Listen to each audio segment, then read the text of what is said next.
Mr. Speaker, colleagues. Mr. Speaker, let me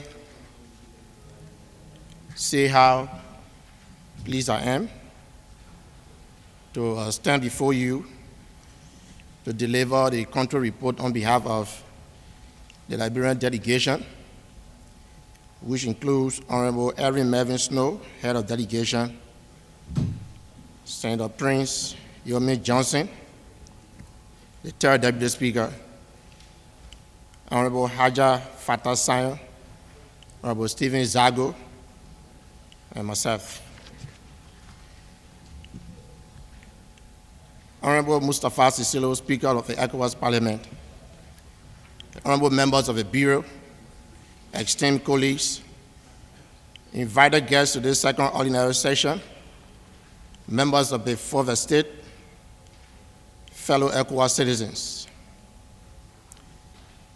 Honorable Speaker, as we observe the second ordinary session of this august body, which constitutes the last for the fourth legislature, and most importantly, the winding down of your astute leadership, on behalf of the President of the Republic of Liberia, His Excellency Dr.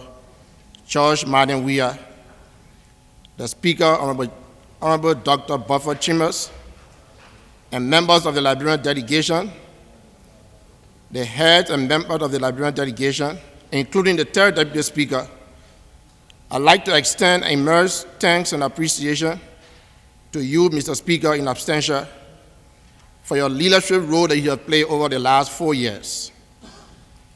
Truly, your leadership has given the Parliament an increased visibility and established a firm foundation upon which future progress can be built. We salute you and the great people of the Republic of Senegal for allowing you to serve the ECOWAS community. We say to you on behalf of the people of Liberia, merci, obrigado, thank you, Jedejef.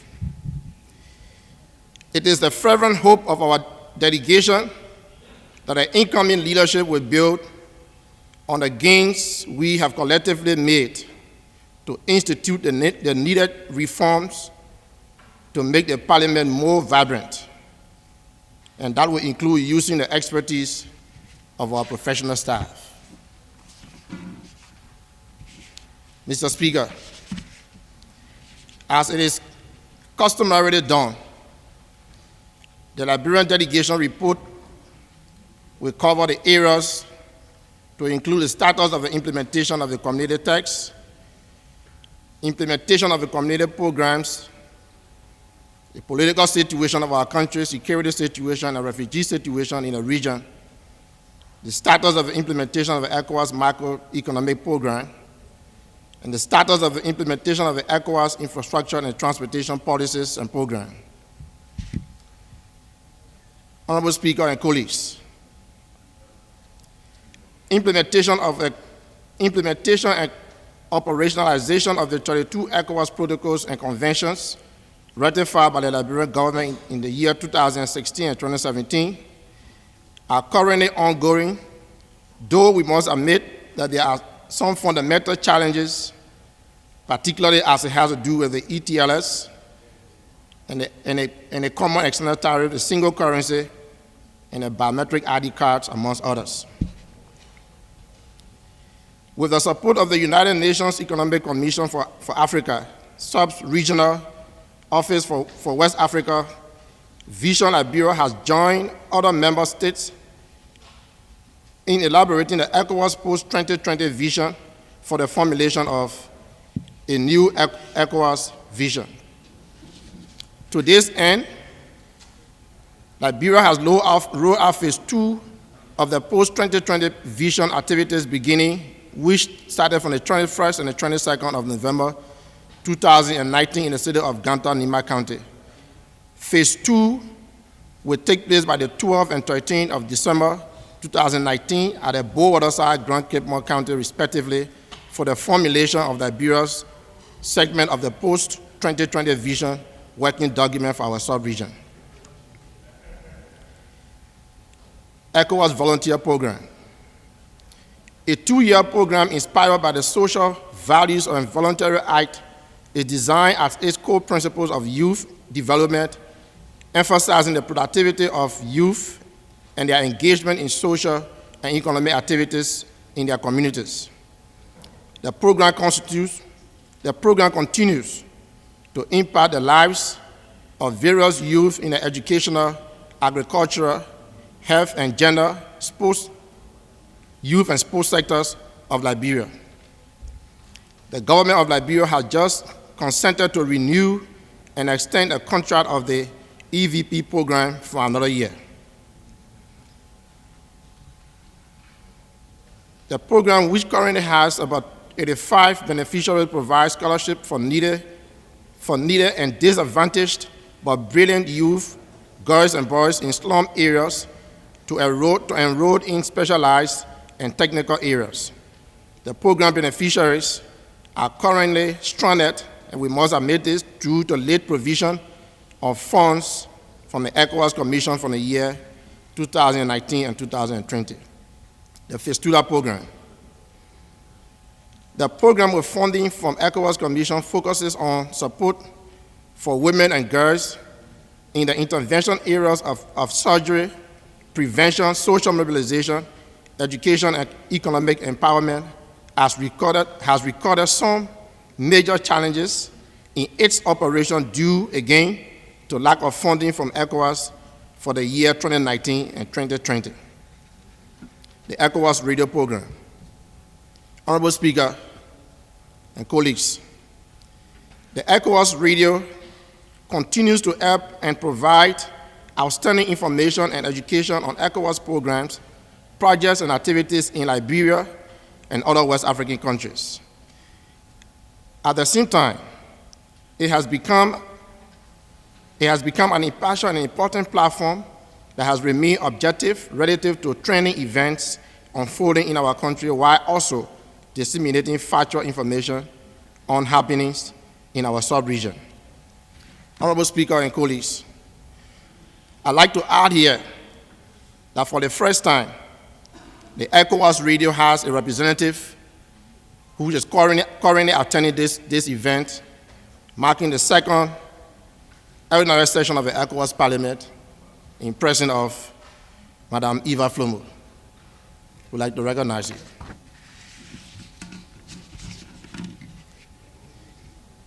The National Center for Coordination and Response Mechanism, early warning.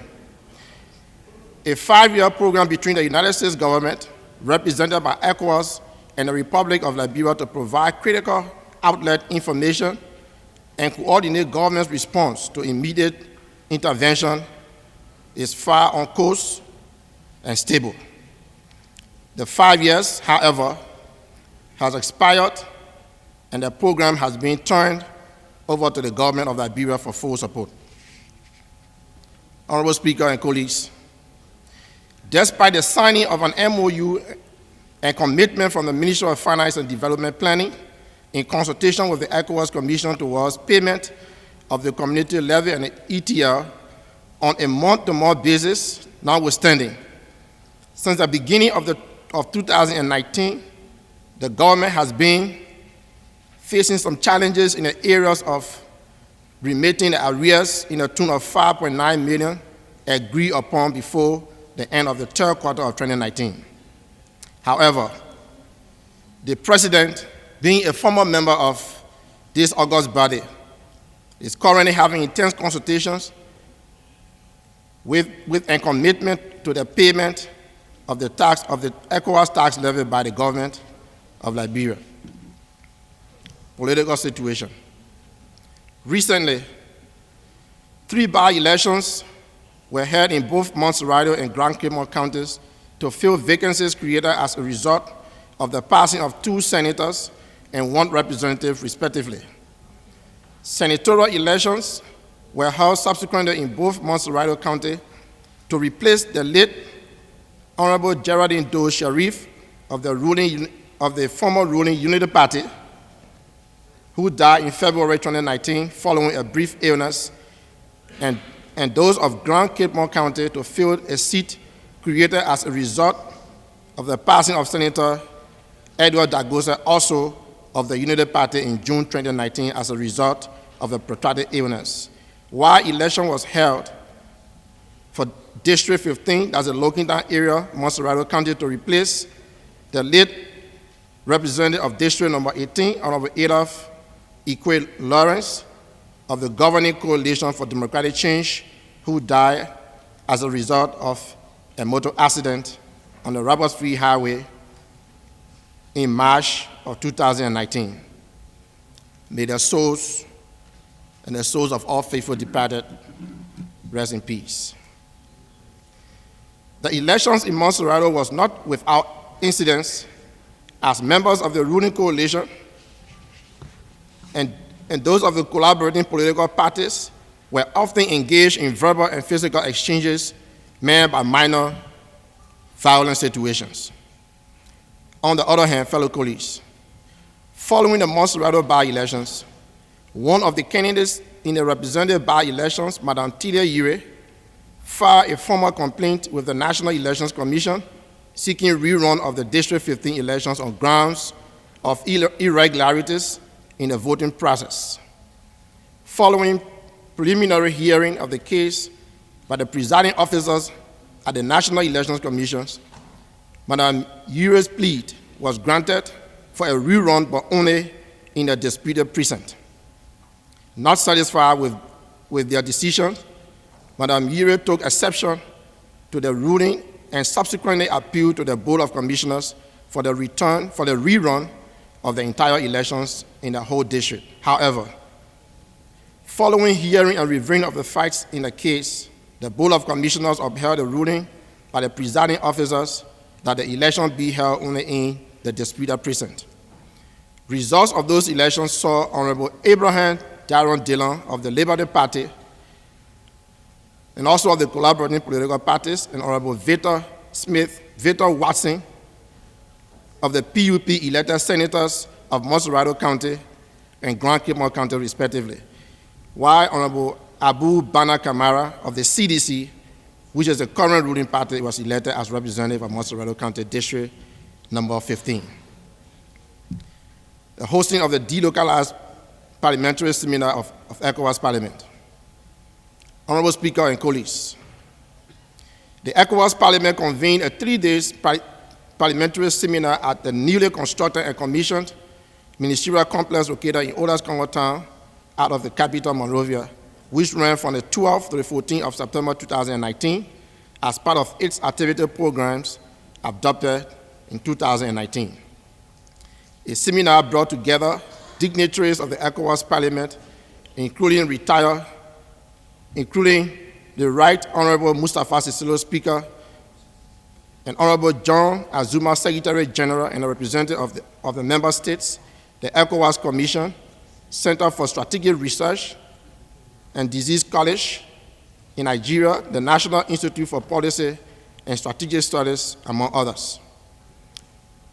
For its part, Liberia was represented by Her Excellency Honorable Chief Dr. Joel Howard Taylor, Vice President of the Republic of Liberia, who delivered the opening remarks, as well as other distinguished personalities, including but not limited to House Speaker Honorable Dr. Buffer Chambers, Honorable Erin Melvin Snow, representative of District number 1, Bomi County, and Honorable Benzaga Milton Finlay, and others.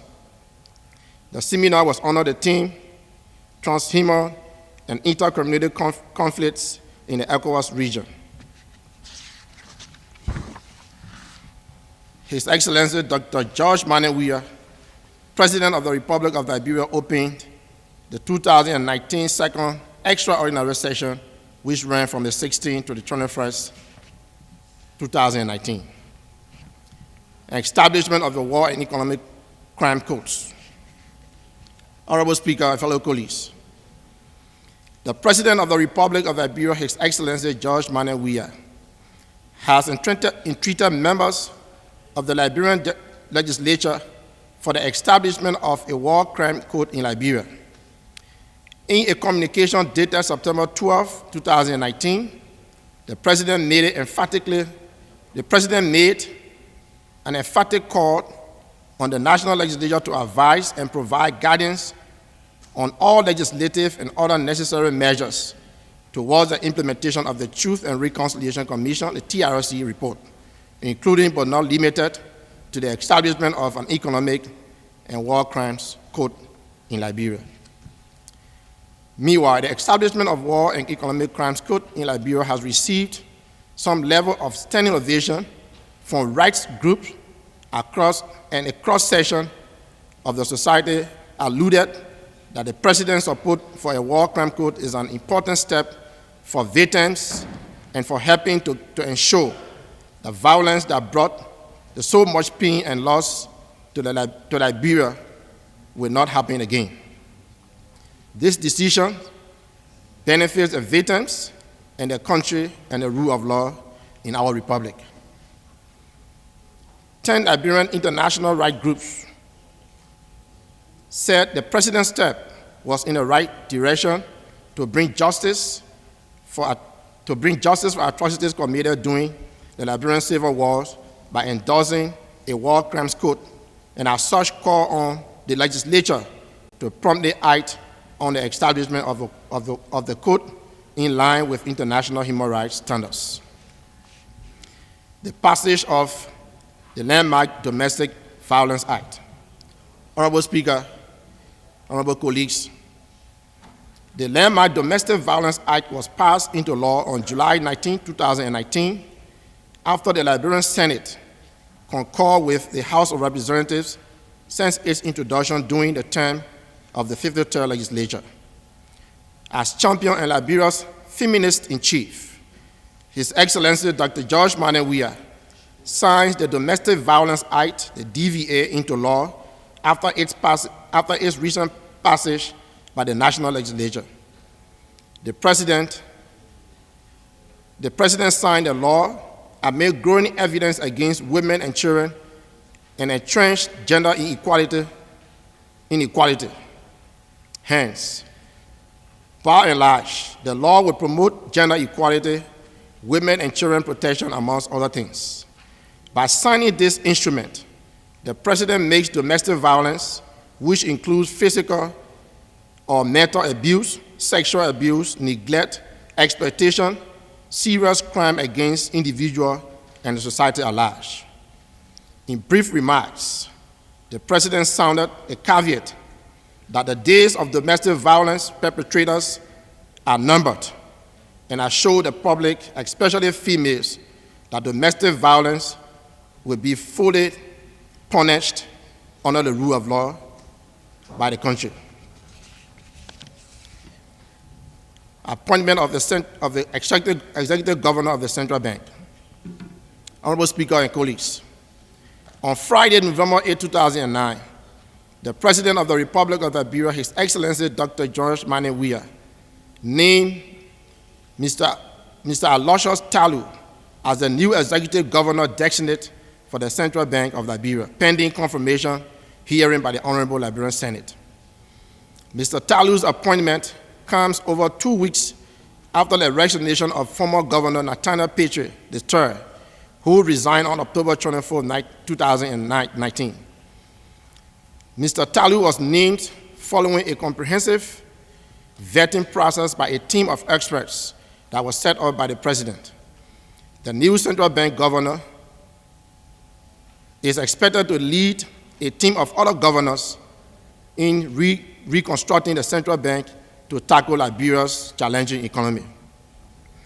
The appointment of the new CBL boss comes amid controversies surrounding the stories of an alleged missing 16 billion Liberian dollars and a subsequent infusion of the $25 million US dollars meant for the mop-up exercise liquidity of excess Liberian dollars, and thereby leading to a public outcry and a vote of no confidence in the central bank. The incoming CBL chief is believed to have worked with several important banks and other financial institutions in the United States of America, and it is our hope that his appointment will bring the final relief to our financial sector of our country. Honorable Speaker, fellow colleagues, since the last June 7, 2019, Save the State protest, tensions has been rising among the population for various reasons, resulting into sporadic strike actions by diverse groups of our society. One recent case in point involved the Kingsville incident in number 7 on the Kagata Highway, in which one person was pronounced killed when police accidentally discharged live bullets at the residents who blocked a major road over the inability of the police to quickly bring to book alleged culprits involved in the death of a little girl from that community. Apart from the above actions, the government has come on a series of other incidences of deviance in the form of strike actions. Key among these is a recent standoff between members of the COP who obstructed justice by preventing government from bringing Ms. Justina Taylor in for questioning by the police for statements allegedly made against the president and other government officials. Also, there is another planned strike action underway for December 30, 2019 by members of the COP demanding the president to step down. Honorable Speaker and colleagues, this planned protest that is scheduled for December, on behalf of our delegation, I'd like to bring this to the attention of the ECOWAS Parliament, that this protest has the propensity to derail the peace and the gains that have been made uninterruptedly for the past 14 years. And it is our hope that the ECOWAS Commission and also the ECOWAS Parliament will take due note of this and make the necessary intervention to save and protect the peace that all of us have fought to gain. Printing of the new banknotes and the current monetary situation in our country. Of late, the printing of a new banknotes to replace legacy notes has become a contentious point of heated public debate. Recently, the President called upon members of the legislature to return to session from their individual agricultural break to discuss issues of national concerns bordering on the economy.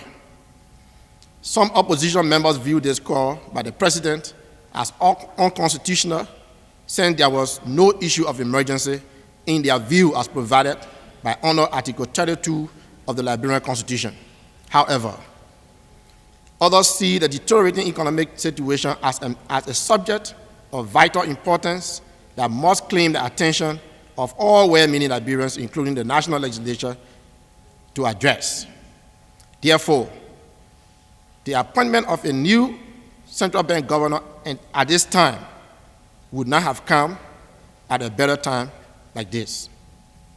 Impeachment of Associate Justice of the Supreme Court. Recently, Honorable Speaker and colleagues, in a Ministry of Information press briefing, the Solicitor General of the Republic of Liberia briefed the public and the media on an appeal filed by lawyers of impeached Associate Justice Cabinet Janet to the ECOWAS Court. He informed the gathering on August 23, 2019, that Justice Janet legal team took off the case with the Community Court of Justice for a declaration to the effect that the entire process was unfair and violates the African Charter on Human and People's Rights and the rights that are guaranteed under the Universal Declaration of Human Rights. For its part, the government of Liberia, through the office of the country's Solicitor General, Councillor Serena Cephas, requested a community court for extension due to the convening of a special session by the legislature to attend to this important matter of the state. He also told the court that some staff in possession of the impeachment records were not accessible as they were on their annual leave.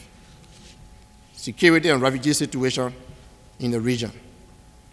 Besides minor incidences of security breaches involving criminal activities, the country faces no imminent threat or danger. The national security apparatus continues to demonstrate gallantry over the state of affairs in providing security for citizens and foreigners as well. Also, besides sporadic reports of illegal encroachment by illicit miners, hunters and miners from Ghana, Burkina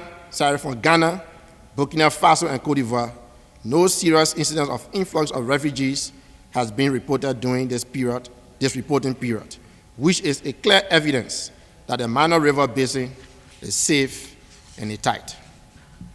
Notwithstanding, however, the only refugee situation is currently looming in Liberia relates to those of the Sierra Leone origin who came to the country during the early days of the Liberian Civil War.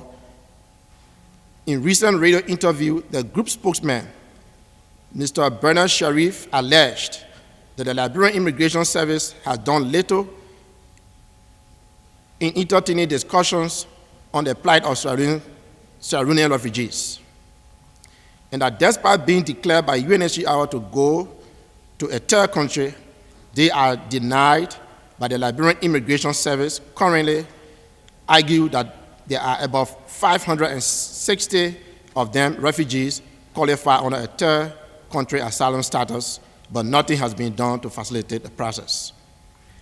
Moreover, he also complained that the 362 refugees that were granted citizen status have not been also allowed to integrate into the society due to lack of proper documentation such as biometrics and other naturalization instruments, despite pronouncement by the past government. Meanwhile,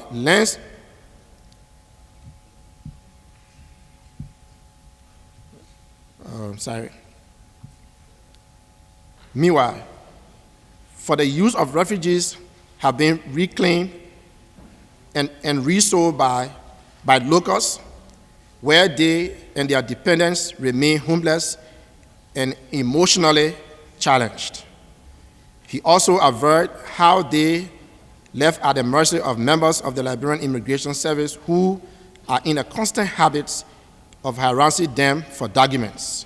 Currently, because of such lack of status, they are unable to put their kids in school, leads to measure finding employment.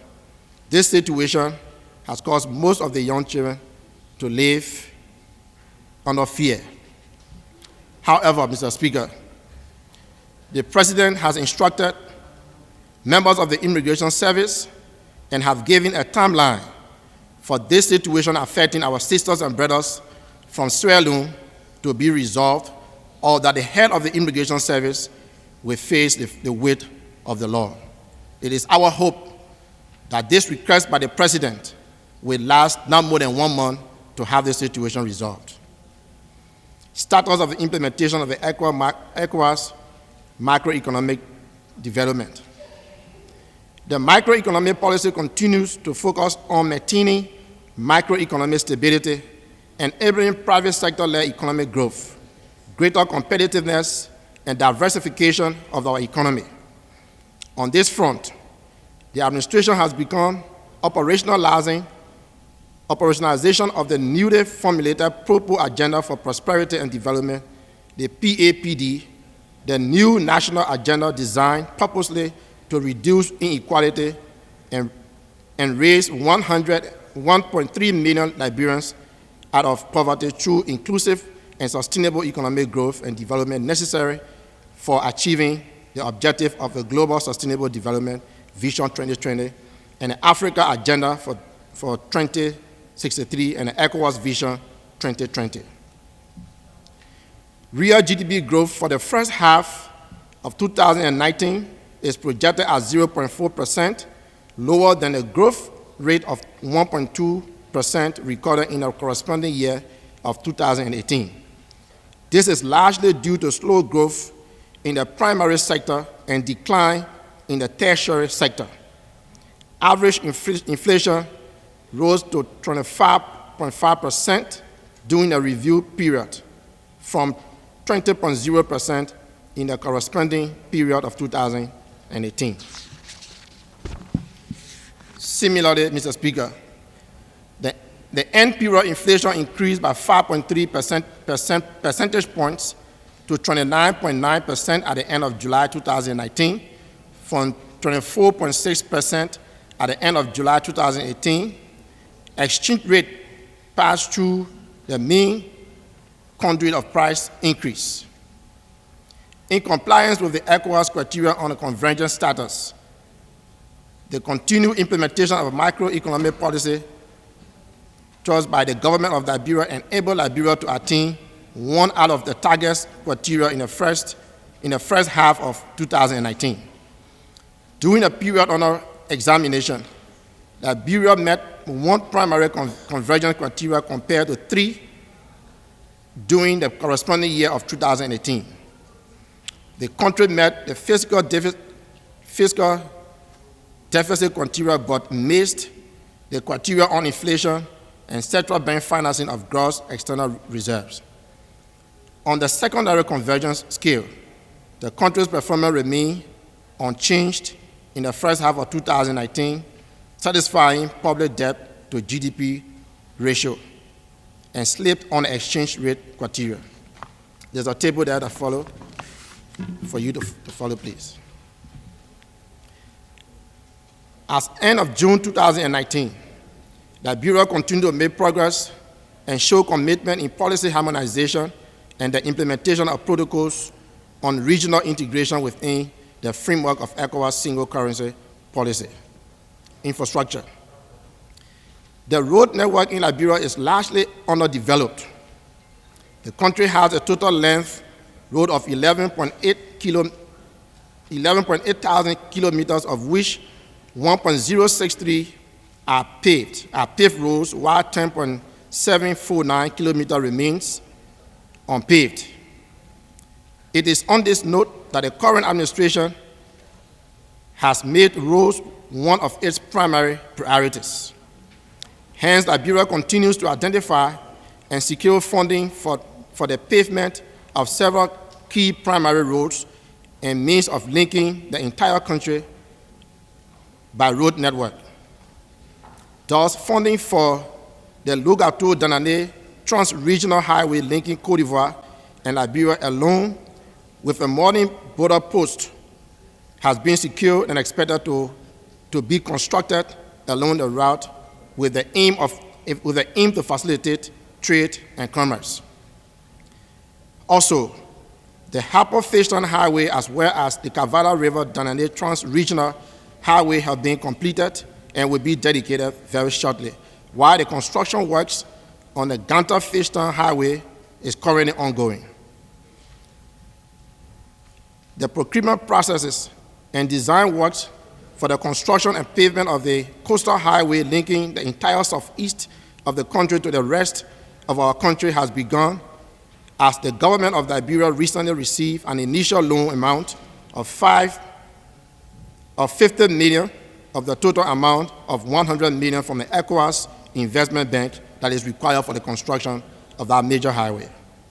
Similarly, Honorable Speaker, colleagues, the government has secured funding through the World Bank for the construction and pavement of Ganta-Jueju Highway, linking the southeast of Liberia to the southeast corridor, while works on the Banga-Menikoma Highway, a major transcontinental trans-regional route linking Liberia to Guinea, is currently under construction. Honorable Speaker and colleagues, the country has 2 major airports, one international, the Rabat International Airport, and the domestic James Spring Export. Also, a new terminal building, presidential launch, and a runway rehabilitation of the Rabat International Airport has been completed, dedicated, and operationalized at the moment. Marine transport system still remains a challenge in our country. However, during the year under review, the government of Liberia, under the management of the Liberia International Ship and Corporate Registry, opened the 17.3-acre facility which includes a newly constructed workshop, while a new state-of-the-art head office of the National Port Authority has been constructed and will be dedicated shortly. Currently, there are 4,200 registered vessels bearing the Liberian flag, which is about 12% of the world's fleet. There are 3 mobile phone companies operating in Liberia, comprising of the MTN and Orange Liberia, which is and the companies in Lepteco, which is fiber optic and service providers. Electricity produced during the review period of 2018 from the McCoffey hydro and fuel generators and the high-speed diesel generators declined to 200.98 million kilowatts, down from 315.6 million kilowatts produced during the same period a year in 2017. The 36.3% drop in electric power generation was a result of increase in damaged transformers in the Monrovia area. It is expected, however, that the maximum demand for energy before the end of 2019 is expected to increase to be 74 megawatts, and by 2020 will increase to 106 megawatts, when over 60,000 additional customers will be connected to the network. About 30,000 new customers will be coming online by December 2019, which is a few weeks from now. This could significantly impact the local economy by reducing the cost of electricity for businesses. Honorable Speaker and fellow colleagues, I'd like to close this report by re-emphasizing the commitment of our President to the fight against corruption. Honorable Speaker and colleagues, you recall that in our last report, we reported a few steps that have been taken by the President to fight corruption. Major on this list is the arrest and the investigation of former government officials, including the son of our ex-president, Madam Ellen Johnson Sirleaf. To show commitment to the fight against corruption, the President has taken significant steps to reinforce the mandate of the Liberian Anti-Corruption Commission and the auditing firm, and also has strengthened the procurement office of our country. Honorable Speaker, I know that the war over fighting corruption is an uphill battle. And I also know that while it is an uphill battle, the President of the Republic and the government in general has shown serious commitment, again by recently appointing a task force for asset recovery. And this task force will focus on retrieving ill-gotten wealth by past and current government officials. In conclusion, I'd like to re-emphasize Liberia's commitment to the achievement of the ECOWAS Vision 2020, which focuses primarily on the ECOWAS of people.